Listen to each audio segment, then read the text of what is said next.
Welcome back again to the BATTASS Podcast, the Batman the Animated Series Show podcast, where we're talking about Batman the Animated Series. My name is Clay McCormack, and with me is my co-host, Sean Murphy. And we are talking about today the two episodes, Nothing to Fear and The Last Laugh. This is going to be the first Scarecrow episode and a second Joker episode.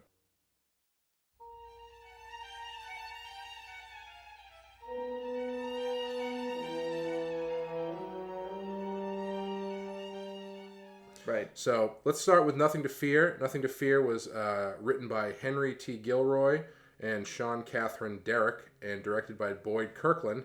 And in it, Batman encounters the Scarecrow and attempts to foil his scheme to burn down Gotham University, but in the process is exposed to the Scarecrow's fear gas and is forced to face his own guilt over the death of his parents. Ooh, very profound. Before we get started, actually, I had a question to ask you. Okay. I meant to bring it up before, but this episode frames it pretty well. Who is Batman's biggest enemy? Like height-wise?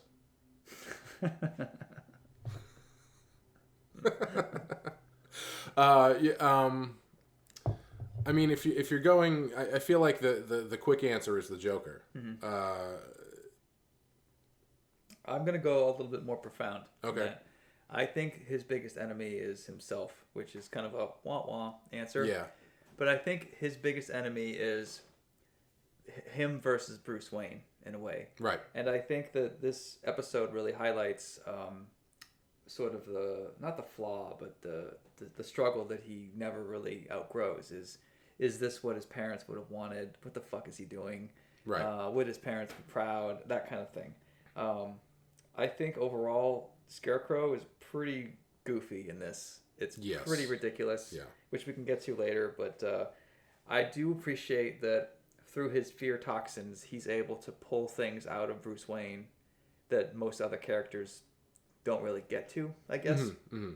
Yeah, with Scarecrow, what you get is you get a real opportunity to explore that inner stuff that with pretty much every other character you don't get to do that with. Right. You can do it on a sort of a metaphorical or a subtextual level, depending on how you want to play your villain. Mm-hmm. But with Scarecrow, you get to do it literally. You know, he can literally have nightmares about his father turning into a giant skeleton and telling him that he's a failure, and then, you know. Right. See, for me, though, and I don't know how you feel, is there was a time when fear toxins and hallucinations and you could get these little mini flashbacks to characters, you know, fear or spiders or whatever. Mm-hmm. But I'm hitting a point where I feel like it's so overdone, and I know it wants to show instead of tell, but it just feels really on the nose to me. Is you get quick little glimpses, and I'm afraid of heights, I'm afraid of spiders, I'm afraid of commitment, or whatever it is. Like I don't know if for me, I don't think the Scarecrow really can do much more than what I've seen already. You know, even in the Nolan films, you do get those bits of him hallucinating and seeing Batman as this giant literal bat. Mm-hmm. But the special effects are so cool that I think it gets a pass. But I don't know how much further that can really go personally. Yeah, I see what you're saying. I generally enjoy this kind of stuff because it's a nice break from such straightforward stories and storytelling, especially in something like Batman, where generally you get the same, like we'll see in the next episode we're covering. It's pretty formulaic, right? Even to an extent in this episode, it's fairly formulaic. Yeah. That stuff where you can get a bit more surreal and a bit more heady, I always appreciate. But I totally agree with what you're saying, that, you know, there's only so much you can really do. Right. I think I don't know if you ever played any of the Arkham video games. I have not. But man, the Scarecrow plays a huge part in the first Arkham Asylum game. Right. And they do really great stuff because that way, you know, they integrate the fear toxin hallucinations into the game. So you're playing really creepy. Yeah. And like there's one part where I've never been like afraid playing a video game. Yeah. But I got really uneasy at a certain part in this game where I thought the machine had broke and it restarted the game, and only at that point do you realize that you're watching it like through a nightmare thing, and it really freaked me out. They did a really nice job with it. Like I think with that platform with a game, I can see where there's more, where this idea has more legs. Mm-hmm. But as a just a watchable cartoon, honestly, and to poke flaws in my own argument, I don't know what my alternative would be. Mm-hmm. I mean, I think in season 4 there's an episode where Batman gets hit with an anti-fear toxin. Mm-hmm. So he's dodging bullets, he's taking risks, and he's just being reckless in general. Does he dance like he does in the No. pilot? Actually, yeah, it's not as dancy, but he basically pulls off that same hat trick. Mm-hmm. I don't know how else you're supposed to handle that. Obviously, this was done, back in the 90s. This is a show for kids, so I get it. And, but just as a little nitpick.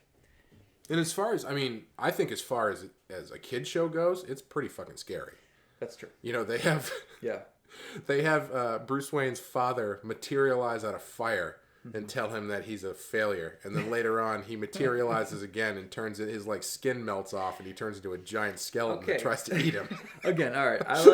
I like Dad Made of Fire, but big skeleton Dad grabbing the Zeppelin balloon, shaking it. I don't know. Turning into a skeleton is so overdone. Yeah. I don't know. Well, what I like about this episode and is that I think they use it as an opportunity to really get into the head of Batman in a way that you've never seen in another cartoon or even movie, arguably. You're right. Yeah, you're right. However, if my biggest nitpick, my problem with this episode is that it's too normal. Mm-hmm. I don't think the focus is in the right place because when you're dealing with the Scarecrow fear toxin thing, especially when it's used on Batman, I feel like there's a lot more you can say there, especially if you've never done it before. Mm-hmm. And this is, I don't know, the Scarecrow is fairly run of the mill as far as the villain goes. He's got 2 jack-off henchmen. One named Anthony. Yeah. At one point he's asking one of his henchmen to do something, and he calls him by his full name, but only his mother knows him as Anthony. Anthony. It feels like Scarecrow never quite made it as a Shakespeare actor, and this is the next best thing because he still has that very verbose, over-the-top way of speaking. Well, it was so weird to me the fact that Scarecrow had henchmen at all, because I don't think of Scarecrow as a henchman villain, right? And it almost seemed like between that and the 2 henchmen he actually ended up with, it was like he didn't know how to be a villain, so these were just the first 2 guys he found or something. Right. Like he found Anthony and Caesar or whoever on the street corner. At the henchman store. Yeah, they were the cheapest ones at the henchman store. Yeah, Joker bought all the good ones. They were about to be put down, and their big doe eyes just caught him. Oh, well, they are purebred henchmen. To keep going on the Scarecrow, I want to love Scarecrow, but the costume is it's like a bag of leaves turned upside down for his head. Mm-hmm. He's dangly, he's not very intimidating, but he's supposed to be scary. So 10 years ago, in 2005, I did a comic with a writer named Bruce Jones called Batman Scarecrow Year 1. Mm-hmm. And I had to learn a lot about the Scarecrow in order to do it. So I remember watching this episode and basing my concept of the little kid Scarecrow off of the cartoon here, and mm-hmm. I really tried to like it, but my takeaway from doing all that work, and it was not a good book. Sorry, Bruce, who's not listening to this. It sucked. Well, not anymore. Anyway. Not anymore, no. But honestly, my art was probably pretty sucky back then too, so fair play. But I just don't fucking get Scarecrow. Even having done 2 issues focused on him specifically, he just doesn't seem that scary. Until you get to the Nolan Scarecrow, or even in the cartoon, season 4, when Scarecrow had a noose around his neck and he played it very close to the vest. That worked for me, finally. Yeah. But they go through 2 versions of Scarecrow in this cartoon before they finally get to the good version, and then the cartoon's over. Yeah. They play him very much like you would play. I think you can tell that they don't really know what to do with him. Yeah. Because they play, aside from the fear toxin thing, they play him like any villain. Right. And I appreciate what the producers are doing is they have to filter through a lot of crap that existed in the Batman comics in order to produce a cartoon that was good. So I think some of the crap made it through, and I think that the Scarecrow costume was one of those things. But again, I like the excuse to use this hallucination style animation, and there's a lot of potential here. I just feel like they didn't quite nail it. Yeah. With this guy. Can I ask you a question? Did your Batman comic involve? I was reading his origin on Wikipedia because I wanted to see if it differed from the show. Yeah. And it says, Crane's obsession with fear leads to his becoming a psychiatrist, taking position at Arkham Asylum and performing fear-inducing experiments on his patients. He's also a professor of psychology at Gotham University, specializing in the study of phobias. He loses his job after he fires a gun inside a packed classroom, accidentally wounding a student, and he takes revenge by killing the professors responsible for his termination and becoming a career criminal. It's a little over the top. I Just a hair. I drew the scene.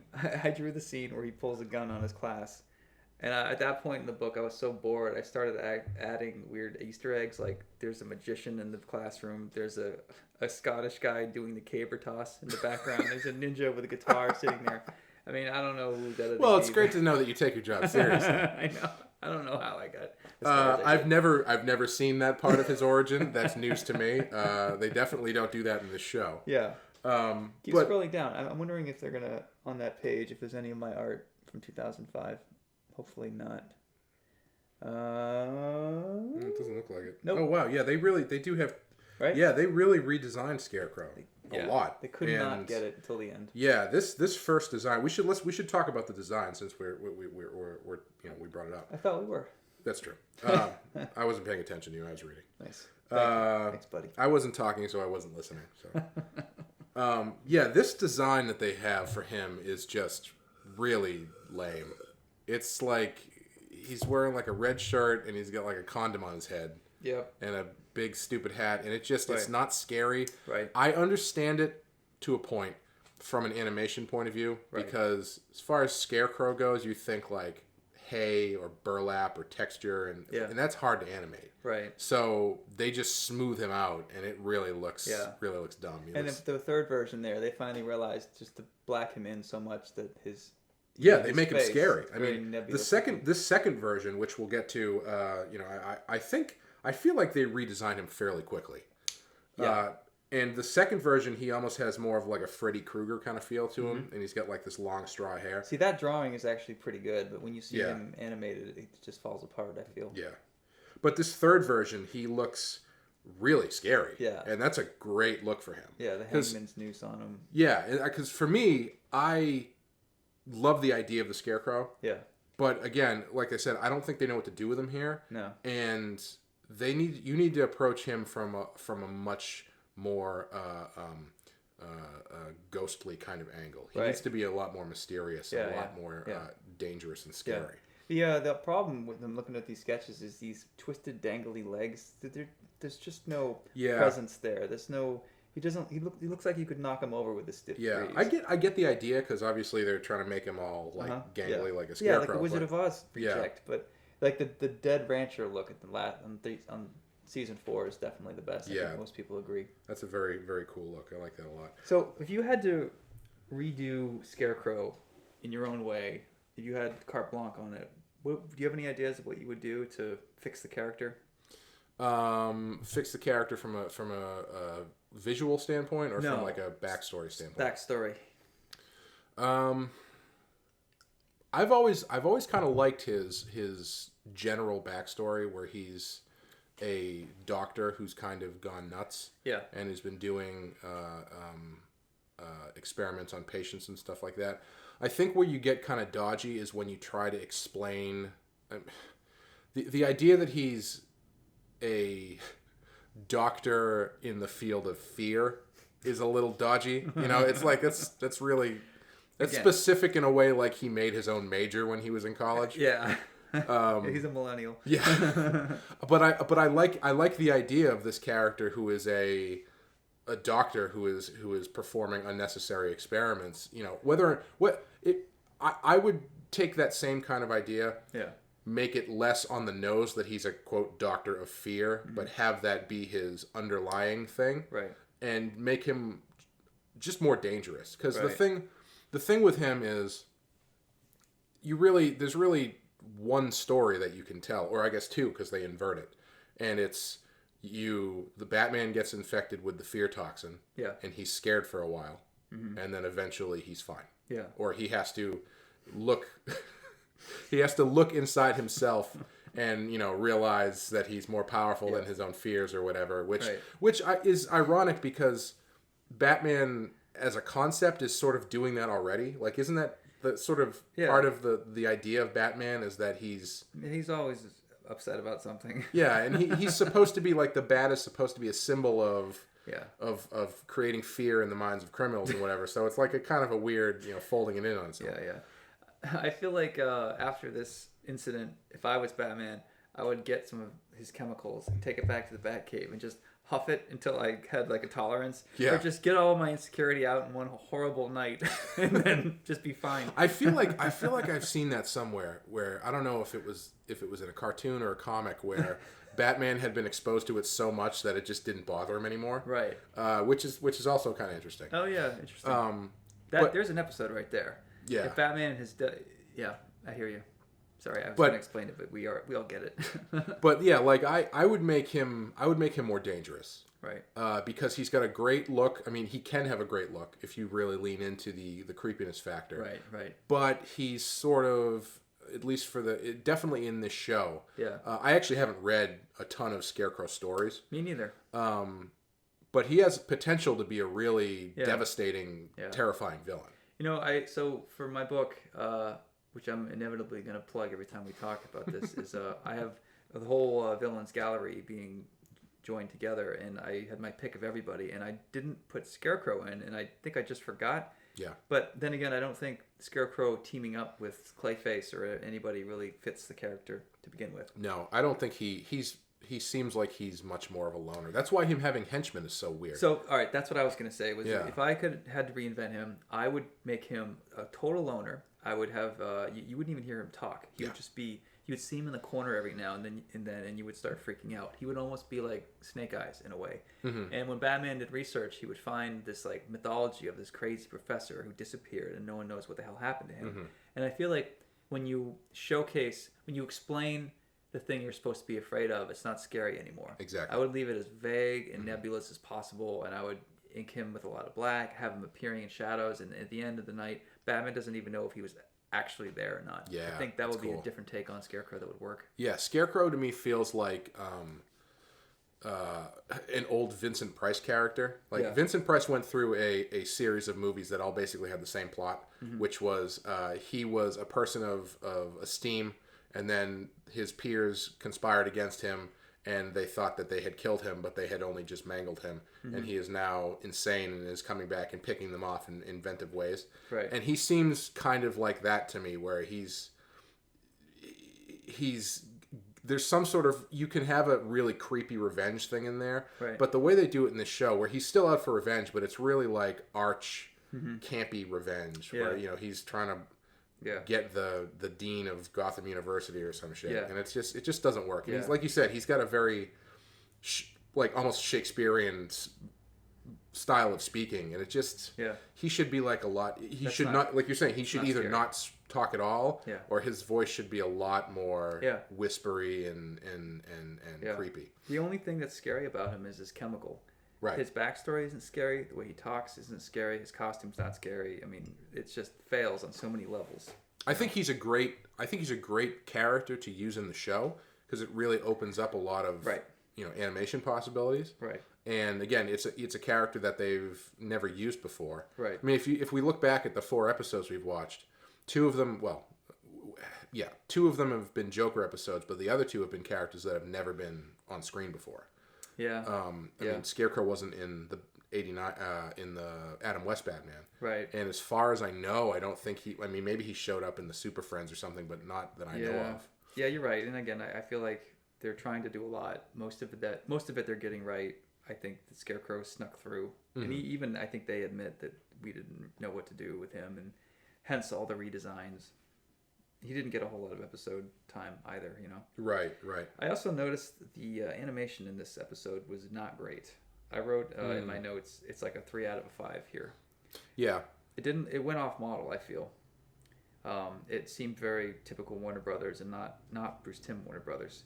And I don't know if that's from like hiring a new studio and saying to them, listen, we really want hard angles, we want square jaw. Like the only thing that really unifies this episode looks wise is the backgrounds are consistently done on the black construction paper and all of that. Yeah, I noticed that too. Like some of the more close-up figures looked very much like they just pulled them out of Tiny Toons or something. Oh yeah, totally. Which in and of itself is not bad. I mean, that's a well-animated show, but it just doesn't fit the same look. Especially there's a scene where a crowd is getting gas and they're all tweaking out, and every face looks like an Acme kind of extra, basically. I know. It took them a long time on The Simpsons to get animators that could get on model. Like if you watch the first 5 seasons of The Simpsons, they all look different. Yeah. And if you listen to the commentaries, especially I think in season 5, they gripe a lot about whatever they had changed animation houses or something, and the guys they were using just couldn't get the eyes right. Right. So their eyes are always different sizes, the pupils are different sizes, and you don't really notice it if you're just watching it casually. But when you're actually watching it, you're like, yeah, that looks weird. Right. Yeah. I remember I did. Back when I lived in LA, I was trying to get any work, and I wanted to do concept art and storyboarding. So I went to Fox and grabbed a submission sheet for Family Guy, a show I don't like, and I did not like back then. But I needed the money and needed a gig, so I took it back. And they were so particular about even the storyboards, which I picture storyboards as being scraps. Chicken scratches, just get the camera angle across. Like if you look at Futurama storyboards, they're very loose. These they wanted on model, and I feel like it was a case of the suits having nothing to do but pointing to what didn't look like Peter and what did. Yeah, that's tough. The characters' heads had to be 3.5 eyeballs apart. And I just said, fuck this. I hated the show even more after that. Yeah. Well, I know that it depends. It really depends on who you're showing that stuff to. Right. And I know from the illustration standpoint that there's a lot of times the sketches that you give are not entirely, the people who are looking at them don't entirely understand them. No, even if you do. Like I know there's a story Drew Struzan, the poster illustrator, right, arguably the best movie poster illustrator, kind of started this arms race among poster illustrators because his layouts and comps that he would do were like finished paintings. And so other people who were trying to get these jobs would do finished paintings. And so you'd get to the point where you'd have these guys doing comps to get the job that are full-sized finished paintings because it's just easier for the people looking at them to sign off on that if they know exactly how everything's going to look. Yeah, you got to dumb it down. I mean, before I went to Hollywood, back when I was in high school, I worked at like a t-shirt company, a giant company that was like Starter back in the 90s when that shit was huge. And it wasn't enough to make a new Wayne Gretzky t-shirt cartoon design. You needed to actually print it out on a shirt, hand the shirt to a customer, and then they would get it. They didn't have the imagination to look at a photo and go, yeah, we want that. They actually had to put it on. Yeah. And that's just how, I never forgot that lesson because to people that aren't artists, that's how they need to digest things. So I don't get it, but then again, I do. Yeah. I've run into many times where, you hand in a layout or a rough sketch or something, and they're like, well, is this really going to look like this? And it's like, well, no. I mean, this is a sketch. It's going to be tighter than this.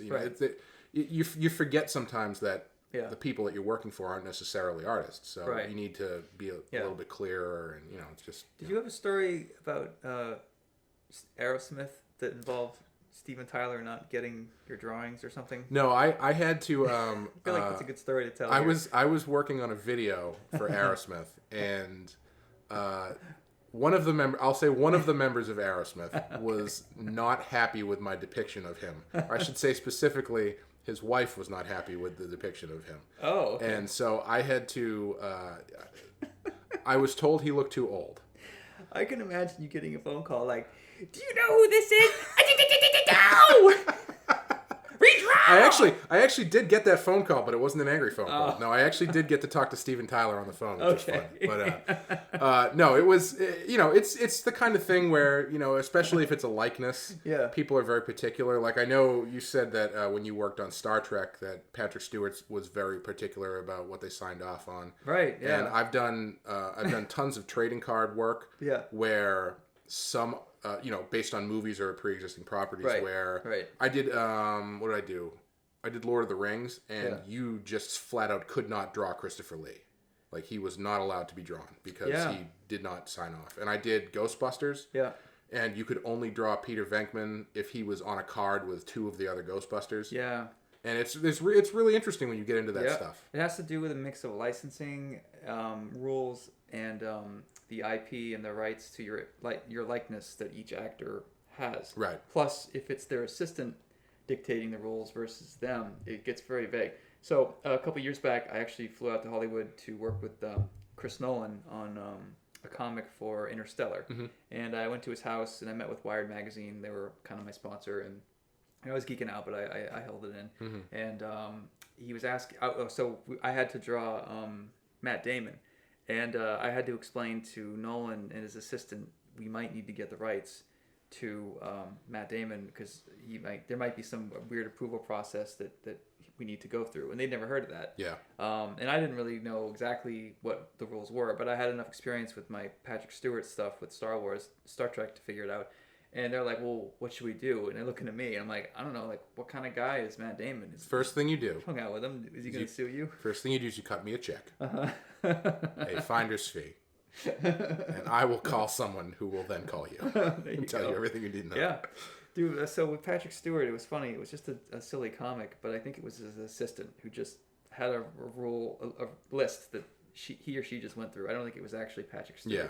And the note was, his nose shouldn't be that big, which does have a big, dignified nose, I will say.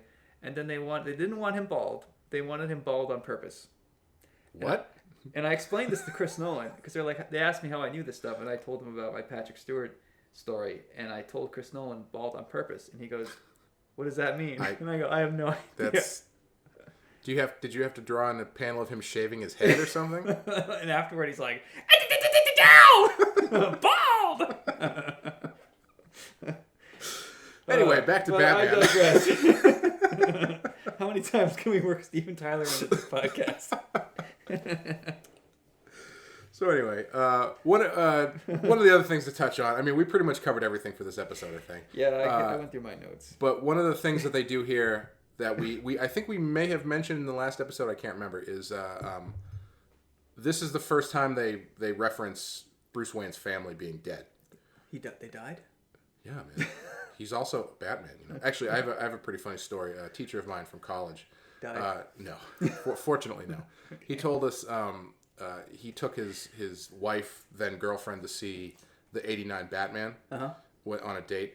And about halfway through the movie, she totally seriously turned to him and goes, "I think Bruce Wayne is Batman."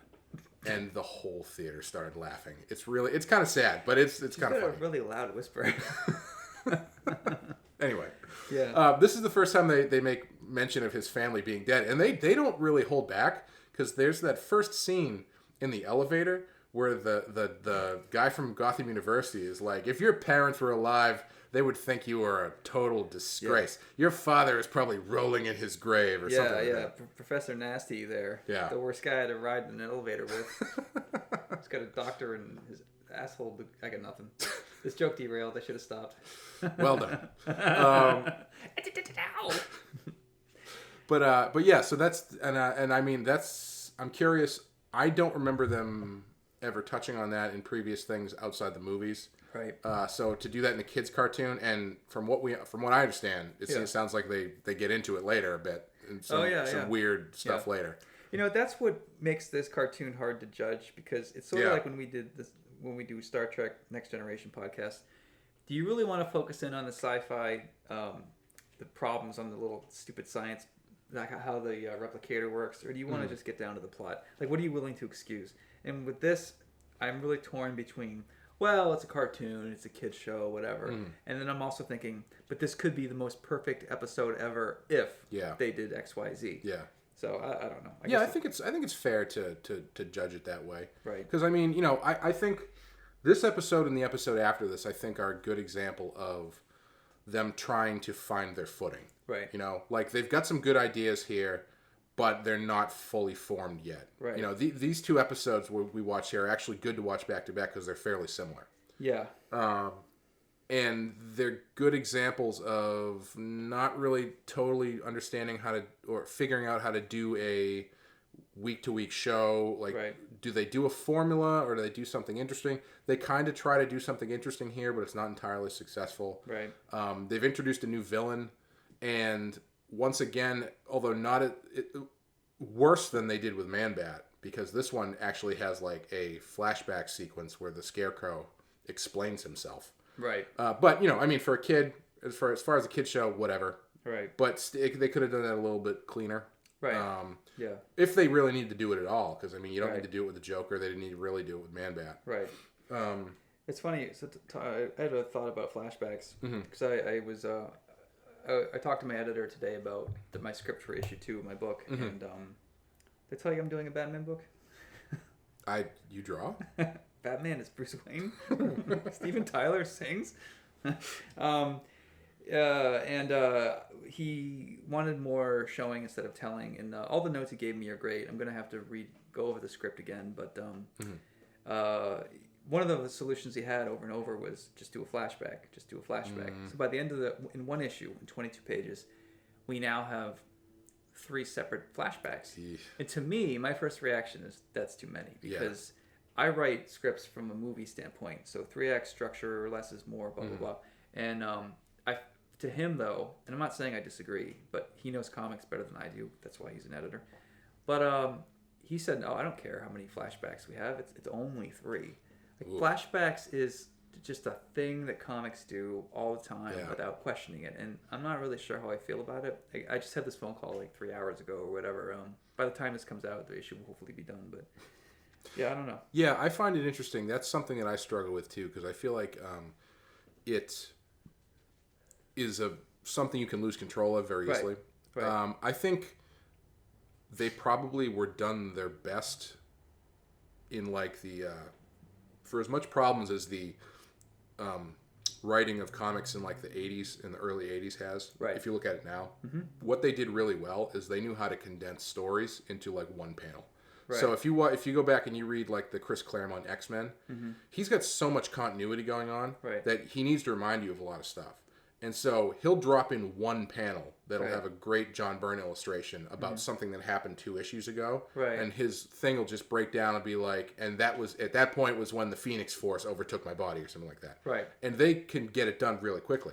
Which seems like that feels like a flashback, which is like, boom, real quick and you're in and out. Yeah. But if you get into like a multiple page thing, and I feel like you can get tied up with that stuff really easily. Me too. Yeah. And another, I also don't like voiceovers. Yeah, I personally think that the first person voiceover in comics needs to take a break. In movies it's such a no-no. I mean, there are exceptions like Forrest Gump, or there are other exceptions. And when they break the rules with authority if it works. But in comics, it's just it just gets a free pass all the time. Like every book I've done, it just has a voiceover, and it's not even like a character writing a journal, or they don't even justify it. It's just, these are the thoughts in this character's head. Yeah. It's colored yellow. I have a theory about that, and I apologize to all the writers out there who may be listening who enjoy writing voiceover, but my theory is that it makes the writers feel like they're doing something. I agree. Because otherwise, let's say you take the voiceover out of a comic, right? All they're doing is describing panels, sometimes not really describing panels that much because the artist is doing a lot of that heavy lifting. Sorry, go ahead. And so that voiceover is where they feel like they're doing their writing. Now it's my time to shine. Exactly. And I don't think that's necessary at all. I mean, there are some cases like, Frank Miller does it in Batman Dark Knight Returns really well, because there are cases where it does get you into the mind of the character. Right. But it's such a overdone. Yeah. No one even questions it anymore. Yeah. And it's to me it's masturbatory. Yeah, I agree. It's the writers going, well, I need to have my fingerprints on this, so I'll have like this inner monologue that totally is not necessary, and they just fall in love with their words. Comic book writers, and I'm saying this as someone who, and you wrote your own stuff too. We are currently gunning for that kind of career. So as I speak as a writer, writers are. I just lost my train of thought. Shit, what a hell of a lead up to. They're not really writers in the sense that they're not writing full prose, or they're not writing a full script.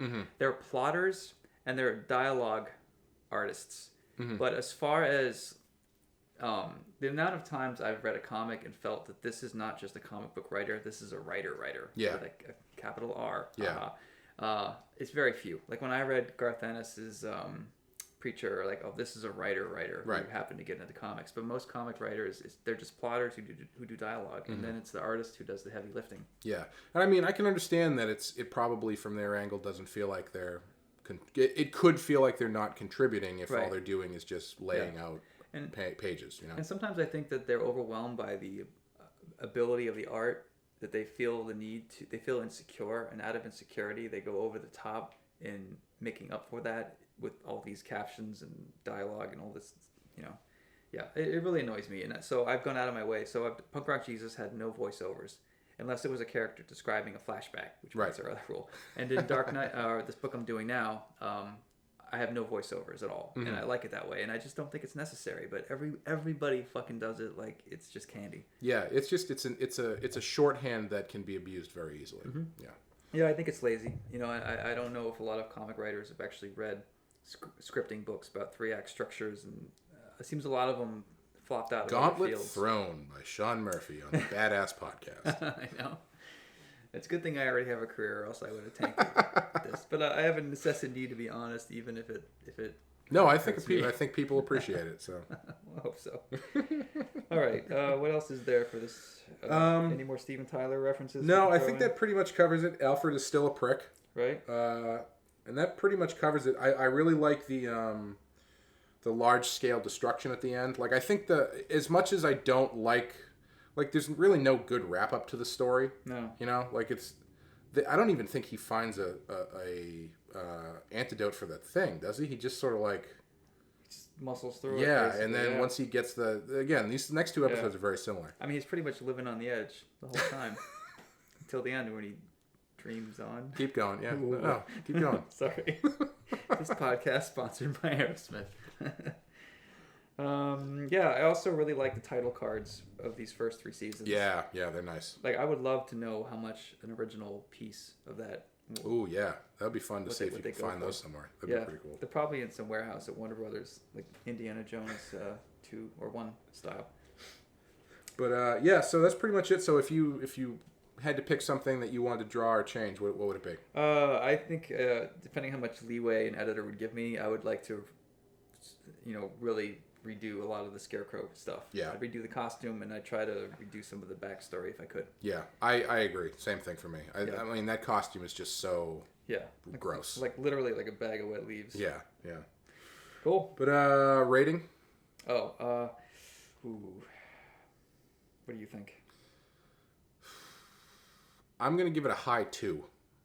Okay. Because I feel like it's introducing a new character that you've never seen before, but doesn't really know where it's going. Right. And it's very it's not taking many chances. Right. And it's kind of formulaic. Yeah. If this is if 3 is the average episode, I'd say this is slightly below average. I would not rewatch this unless I had to for a podcast. I'd go 2 as well. Yeah. All right. Well, that wraps up Nothing to Fear. I'm going to play a quick clip, and then we'll be back with The Last Laugh.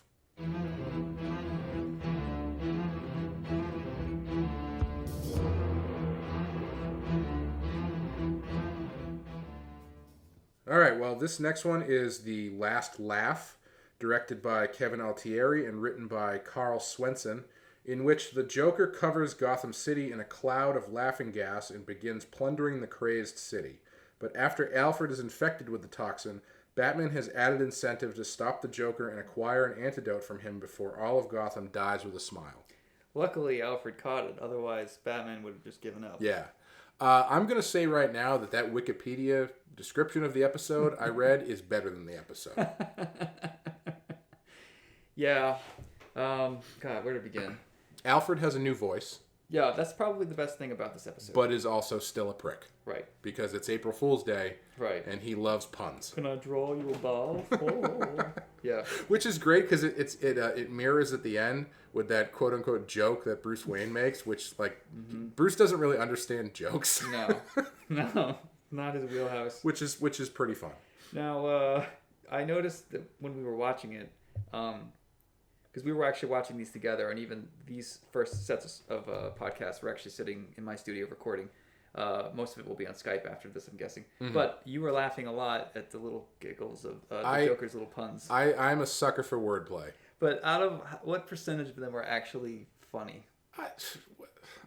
Funny enough for me to chuckle at them. I'll give most of them a pass. Most of them? Yeah. Like, oh, okay. I'd say, let's say 70% of them. I'm going 30% at best.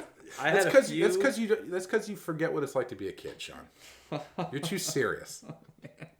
One might ask, why so serious? I don't know. I guess, God, I don't even have, I'm so serious, I don't even have a funny joke to respond to that with. I'll just break into Steven Tyler again until you forget. Oh, boy.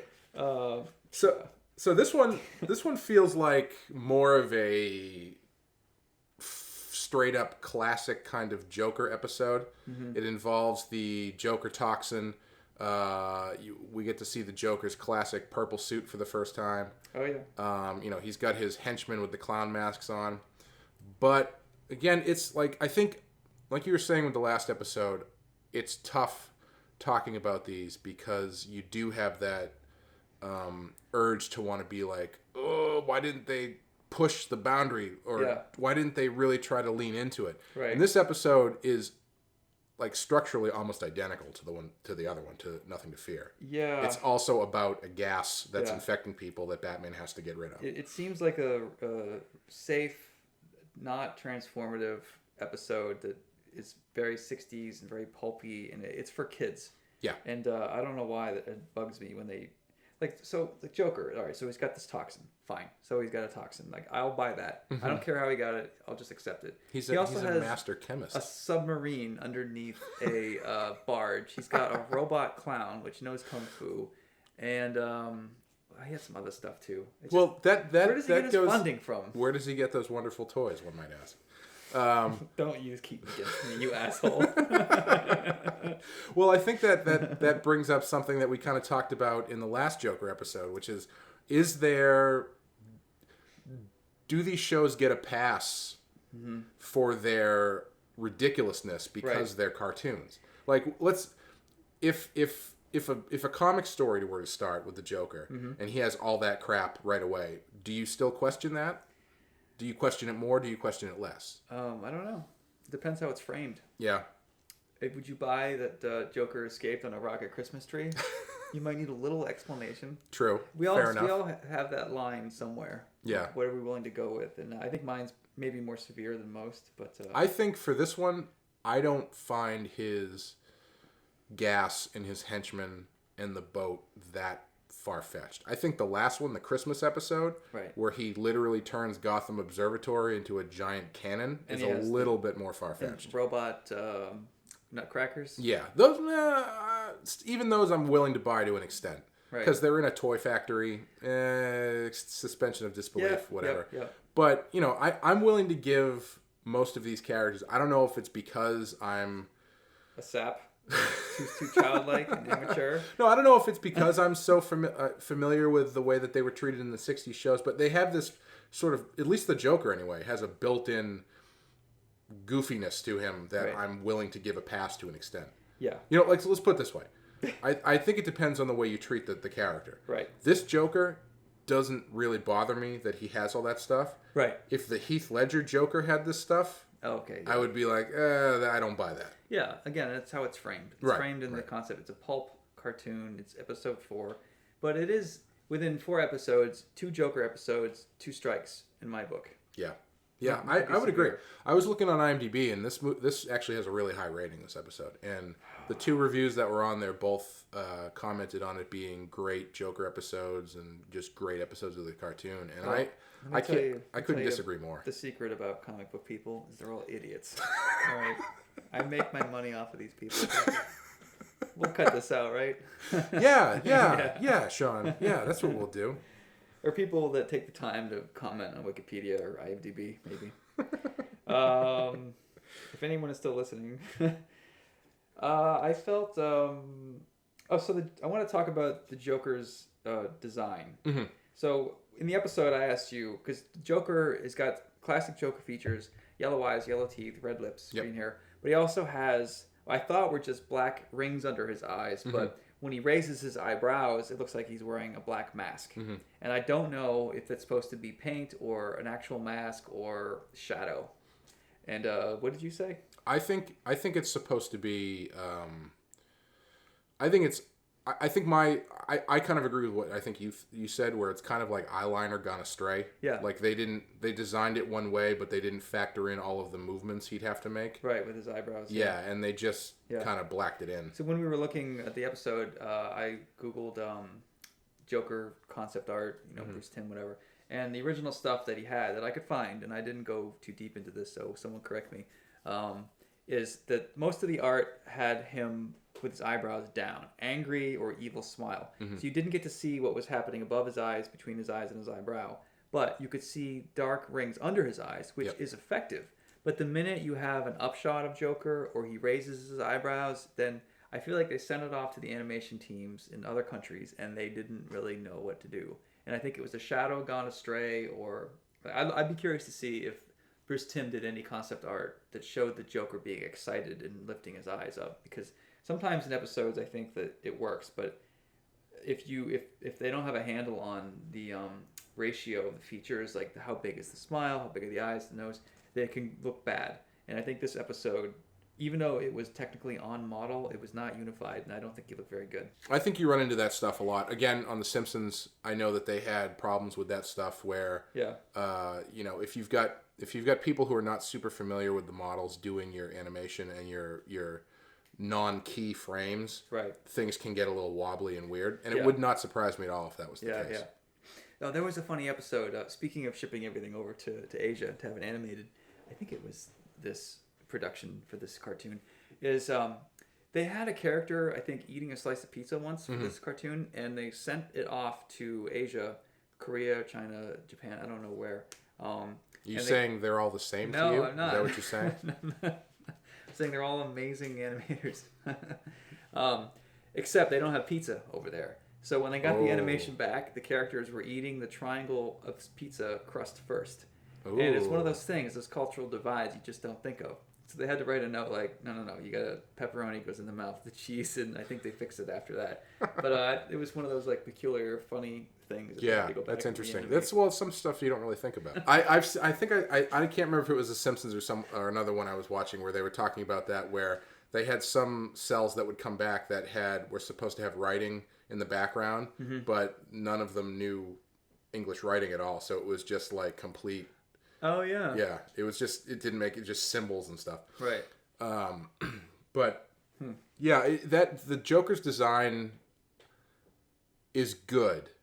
We were talking before about, I think we both kind of instinctively said we like this design better than the redesign. Right. But then looking at the redesign, I think they do improve some stuff there. Yeah. So my only thing with the redesign from season 4, we'll call it, is if they had some red on there somewhere, I think it would fit. I love the black eyes, like the black irises with the white pupils, or whatever I'm trying to say. Yep. But it's a little blank. It's a little simple, and if they just had a streak of red on the lips, I think they'd be good to go. Yeah, I agree. But it's a super nitpick because obviously they're firing on most of their cylinders. Mm-hmm.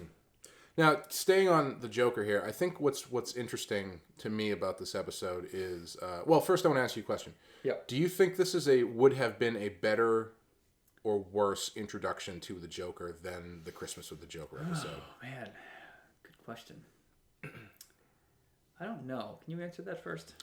I think it would have been worse. I think they made the right well, it's tough because we're watching these out of airing order. But assuming that they showed Christmas with the Joker first, which they may not have, I don't know. Honestly, I don't care. But if we're just going by this, I think Christmas with the Joker, as much as I didn't super care for it, I think it's better as an introduction because I don't think they know what to do with the Joker yet. Right. I don't think they define the Joker's character until Harley comes along. Right. That's a good observation. Because the Joker is sort of like a very wide swath kind of character. Mm-hmm. You look at all the different ways he's portrayed. You don't get a lot of backstory to him. Not that you need it. You don't need it, right? Right. But there's only like there's a very short book worth of stuff that he tends to do. Right. And until you really break outside of that and start to explore. Trying to define his character without telling a backstory is difficult. Right. So they clearly, I don't think, have figured out how to do that yet. Right. And I think it takes the addition of Harley Quinn to have someone to bounce off of and actually have a relationship with that allows them to kind of dial him in more. Honestly, I mean, once Harley Quinn was off and running, it's hard to imagine Joker ever existing without her. Yeah. And that's the brilliance of Harley Quinn. But yeah, I know what you're saying. I think that the reason the Christmas episode for me does better is because the Christmas veneer is enough of a distraction. It gives Joker like a Christmas playground where you don't notice that they haven't really committed to much. I mean, he's wearing a Christmas sweater the whole time. He's not even in a purple suit. He has henchmen, but they're not really that important. They're just firing guns. Mm-hmm. Most of it was the Tchaikovsky soundtrack with these big toys in this factory. And they just let Mark Hamill go crazy. Yeah, exactly. He covers a lot of it. Right. And I mean, even though that Joker was just typical, crazy, classic Joker, I felt that the dialogue in that episode was better than the dialogue in this episode. Mm-hmm. Like, some of it, to me, was a little cringeworthy. Yeah. I mean, when your best dialogue is borderline good puns, right? You probably should take another swing at it. Yeah.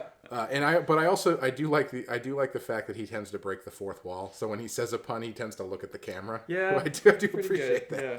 Pretty good. But yeah, he's interesting because you would think he's one of those characters where at first you think like, oh, well, he should be really easy to define. We should know what to do with him right away. But then when you actually have to sit down and use him, it's like, well, it's like when you have too much. Yeah. It's like when you have everything at your disposal, it becomes overwhelming. You don't know what to zero in on. Right. And I think that's clearly the case here. This episode is they've got some of the Joker stuff, like the gas, like I said, and the henchmen. I think that stuff is fine. And I was on the fence about whether or not this would be a better introduction because I think the stuff in this episode is more Joker-like. Mm-hmm. You get those Joker tropes. Right. But they're bad tropes though. Yeah, and even the Joker gas, again, Batman doesn't solve the gas problem. No. He just catches the Joker, which then in and of itself solves the gas problem somehow. So this to me is like a dry run for a later episode that I think is called The Laughing Fish or something. Oh yeah. Or he basically poisons the city through fish and the seafood, and the stakes you would imagine would be the same. How do you stop the population from going out of their minds or whatever? And the fish is a better delivery vehicle than just hoping that the wind takes the gas through the city and it creeps through the windows. I mean, it's just insane. Well, the Laughing Fish is actually based on a fairly famous Batman story from the 70s, but of course you wouldn't know because you don't read comics. I hate comics. No, it's a Denny O'Neil, Neil Adams story from the 70s. Oh. And yeah, it makes a lot more sense. Neil Adams, who's that? He's the guy that has the half acre of tables at every convention. Yeah, that guy. That you have to go through a hedge maze to get to him. $20 a signature, right? At least. He's like the Lou Ferrigno of comics. Other than Lou Ferrigno. No, I know him. And I know him well. And hopefully he'll hear this and laugh and know that I'm kidding. What the hell? Oh yeah, Laughing Fish. Yeah, Laughing Fish is a better delivery, and I don't remember the episode and how it plays out, but it has to be better than this. It is. The animation's better. Everything about it, I feel. The minute I saw the robotic clown in this, I'm like, oh fuck, it's this episode. The one thing that I do like about this and the last one, and so far generally, is I find that the danger and the peril that they put Batman in is pretty good. Mm-hmm. Like in this one, they put him, the Joker stuffs him into a trash can that they bolt down, and they stab some holes into it and throw it into the water. That's pretty good, yeah. And he has to figure out how to get out before he dies. That stuff is legitimately tense. Right. And I forget exactly what they do in the last one, but it's another thing where they put Batman in a pretty good corner. Good point. That he has to kind of get out of. And this one, the way he gets out is a little suspect. The boat underwater that has a laser. He calls the bat boat to shoot lasers at the trash can. I like that it took first one try where it misses. That wouldn't make me very confident in my technology. Yeah. How did he know he missed? Because he's not saved and he's not dead. Yeah. But I think that's one thing that they it's a good. I don't know if this is intentional, but it reminds me of the pieces of like the old serials that they would do in the 40s that have that cliffhanger moment where they put the character in a legit perilous Right. situation. Usually back then that was at the end, and Right. then the beginning of the next episode would be like, wow, it's a good thing I jumped out of the car before it went over the cliff. Right. Do you think do you think lasers would work underwater? Not to get all Star Trek on you for a second. Do I think lasers would work underwater? I don't know. I guess it depends on the kind of laser. That depends. I mean, is a laser explicitly like a heat thing because it's just light? Right. So I mean, as long as it passes, explicitly a heat thing. Yeah. Okay, then maybe not. I don't know. No, it would just boil the water in front of it. Man, you're just alienating everybody. Right? I mean, I feel like I could have used a little saw arm. Would have been more convincing. Yeah, and more delicate than just blasting the shit laser is not the best choice. I don't think for the situation. But easiest to animate. Yeah, definitely. Yeah, I'll give him that. And I do really appreciate how he's very clearly shoved into this tiny trash can, but the laser on the bat boat cuts this gigantic piece off, and you can't even see him inside of it, and then he just pops out. There's like an anime slice. You know, like a clean slice, and a minute later, the two objects separate. You know, oh man, what else do we have for this? Better Alfred voice episode for kids. Oh, so Summer Gleason. Yeah, is a character I meant to talk about at the beginning of this hour. She has been in 3 out of 4 of these episodes so far, and for me, she's the news reporter. She's kind of like the Vicky Vale stand-in. I never thought of it that way, but you're right. She's a redheaded Vicky Vale, and I know later on she gets worked into the plot more and more, and I really like her. And it's amazing. I didn't realize how much they managed to fit her in each time. I guess it makes sense. If you can't cover Gotham, because it takes a long time to do that, you cover the news agency because they sum up Gotham. Yeah. And Frank Miller used it on Dark Knight. Oh yeah. I'm using it now, so yeah, I get it. Yeah, I in the Christmas episode, right, I was surprised that she was there, and it makes me feel like whatever order we're watching them in is not the right order, because when they say Summer Gleason, she hasn't really done. She's the first time you see her, I think, is when she's tied up. I don't quote me on that, but in the last the Christmas Joker, and at that point you don't know who the hell that is. Yeah, we might be watching these out of order. Yeah, whatever.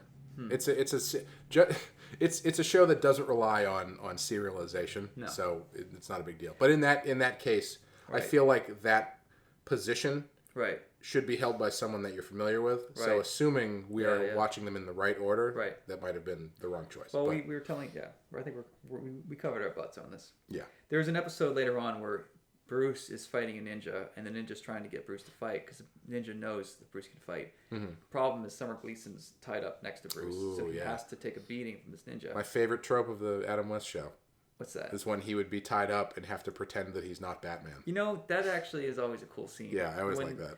When the cuffs come off in some way, either they cut off the viewers from seeing what Bruce is actually doing, or when the minute he comes to life and he's like, "Oh yeah, you're actually Batman," and the minute his face changes, his back straightens out, and he starts kicking a lot of ass. Well, I love the way they do it in the Dark Knight, the Christopher Nolan movie. The scene where he hits the car with the Lamborghini, right? Because he knows that the guy's going to try and kill Gordon or whatever. Yeah. And then he gets out and he's like, "Oh, what are you talking about? I don't know what's going on." Yeah, I love that stuff. Right. Yeah. I love when he disables a gun with one movement, and he has wine, but he's not drinking it, so he just chucks it over the side of a building. Yeah, all that stuff. Speaking of Bruce, I actually did want to talk about this one and the last one. They very clearly have already dialed him back, or I should say. You mean how goofy he is? Yeah, I should say. Clark Kent style Bruce. Yeah, they make Bruce Wayne with Alfred still kind of like Batman.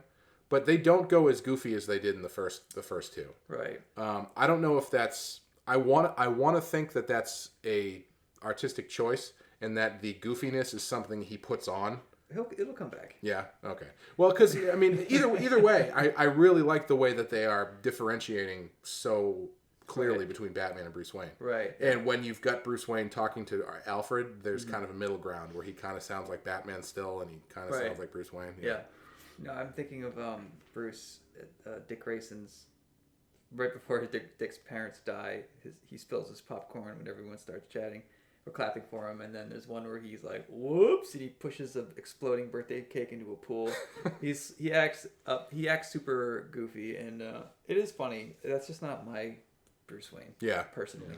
What? So What I would think. you, what would you redraw in this? What would I episode? redraw in this episode?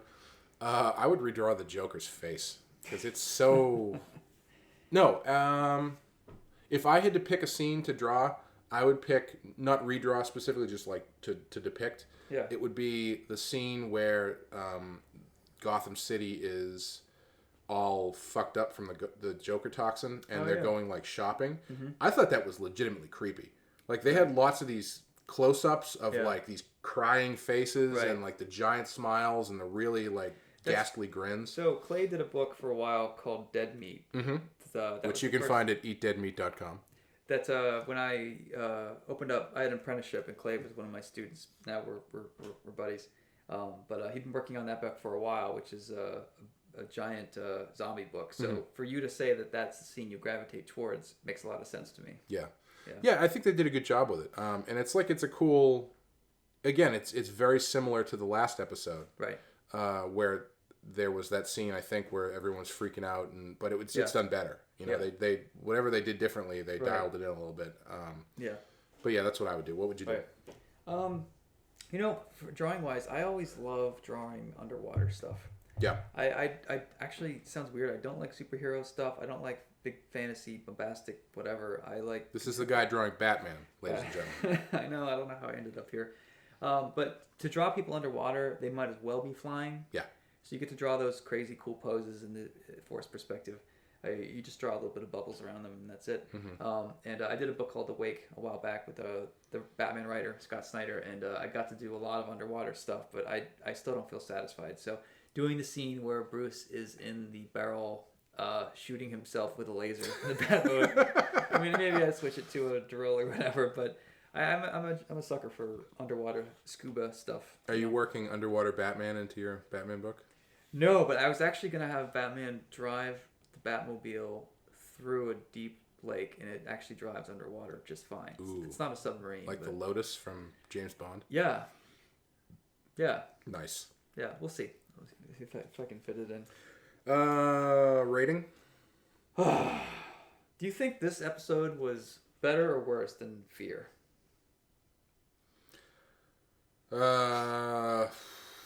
That's really tough because I feel like they're pretty much the same episode.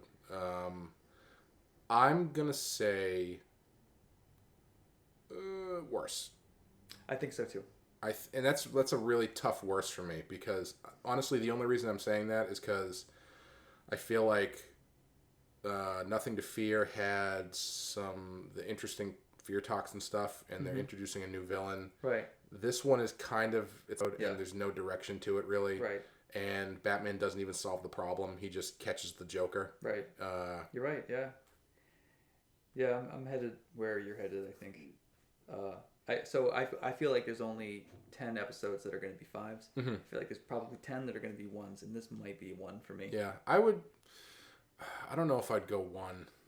I think I'd probably, where I gave Nothing to Fear a strong 2, I'd give this one a regular 2. Yep. I'll go a strong 1. Having our committing to 5 stars or whatever, if you start halfway hedging the fence. I know, it's bullshit. One more thing. Yeah. At the very end when Joker is dangling over molten lava, I think for the second time in the second episode, I think twice we've had molten lava. That's the same way the last one ends. And he's hanging upside down over molten lava. Yeah. And Batman just is kind of grinning and folding his arms like, maybe I won't. In the first one, he kind of just grins at him. In this one, he does like a high school photo. Yeah. Yeah. Fist on the chin pose. It's really shot. Yeah, it's really weird. Yeah, and he's even got a stupid grin on his face. And Batman, and he's like, okay, I guess I'll save you because deep down we're friends. No, asshole. Here's something interesting. This is going way too deep on this stuff. Uh-huh. In the last episode, there's that scene where Batman and probably Anthony are falling out of the blimp. And Batman shoots his thing up and saves himself and lets Anthony fall to his death, but he conveniently lands on an awning, which still would have probably killed him. But anyway. Yep. But in this episode, he goes out of his way to save the Joker. Right. When he doesn't, he could have very easily been like, my hands were busy doing something else. Right. Well, what has Anthony really done, though? Which is more reason to save him. We don't know. It seems like he's an innocent guy. He's trying funny, to pay his bills. So the code of code of conduct that the cartoon is following, obviously it has to be kid friendly, so they try not to show blood or anything too violent or sexual. And if somebody falls out of a flying something, they have to hit the water, or you have to show them hitting a tree or a rooftop pool.